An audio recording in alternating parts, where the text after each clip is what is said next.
Sir, सध्या बारामतीची पोटनिवडणूक लागलेली आहे आणि या पोटनिवडणुकीसाठी तुमचं नाव पुढे येते. काय सांगाल थोडक्यात? नाही बघा, या बारामती विधानसभा परिसरामध्ये गेल्या कित्येक वर्षापासून माझा चळवळीच्या माध्यमातून संपर्क आहे आणि वेळोवेळी आम्ही आरक्षणाच्या माध्यमातून किंवा ओबीसी बीजेएनटीच्या अनेक प्रश्नावर, शेतकऱ्यांच्या प्रश्नावर आम्ही बोलत आलो. एक आंदोलक, चळवळीतले कार्यकर्ते म्हणून आम्ही आमची भूमिका पार पाडत आलो. पण आता निवडणुकीची अधिसूचना जारी झाल्यापासून शेकडो कार्यकर्त्यांचे कॉल आहेत की तुम्ही निवडणूक लढलं पाहिजे म्हणून. आणि मग नक्की त्यांच्या मनामध्ये काय आहे, 2-3 लाखाच्या विधानसभा कन्सिस्टन्सीमध्ये या सगळ्या तरुण कार्यकर्त्यांचा का आग्रह आहे, हे जाणून घेण्यासाठी मी खरं तर आज बारामतीमध्ये अनेक गावांना भेटी देतोय आणि बघूया कार्यकर्ते काय म्हणतायत आणि त्यांच्या मनामध्ये काय भावना आहे, हे एकदा समजल्यानंतर मग आम्ही आमची पुढची भूमिका जाहीर करू.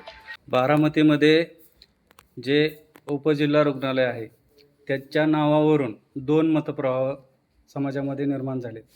तर ते 2 मतप्रवाह तुम्हाला सपोर्ट करतील का? हे बघा, 2 मतप्रवाह असायचा प्रश्नच नाही. काही पुढाऱ्यांचा एक वेगळा प्रवाह आहे की जे दादांचे लाभार्थी आहेत.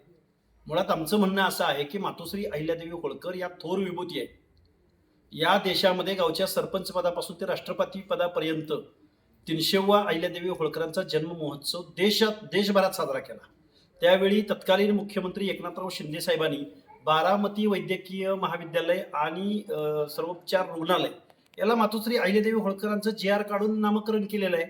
आत्ता नक्की कुणाच्या डोक्यामधून ही सुप्पी कल्पना आली, हे खरं तर समाजामध्ये तेढ निर्माण करण्यासारखं कृत्य आहे. आत्ता पण जे.आर. निघालाय.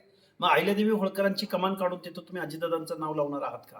किंवा जिथं अहिल्यादेवी होळकरांचं ज्या रुग्णालयाला नाव आहे, ज्या महाविद्यालयाला नाव आहे, ते नाव काढून दादांचं नाव लावावं असं कोण नक्की म्हणतंय, याचा आम्हाला शोध घ्यायचा आहे.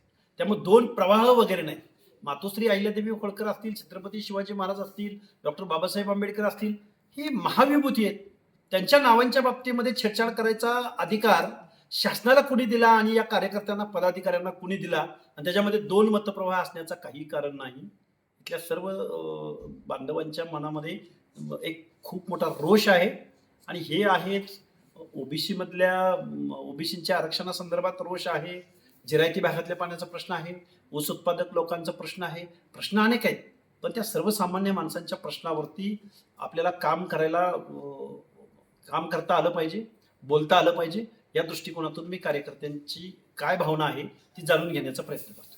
बारामतीची ही पोटनिवडणूक बिनविरोध होईल?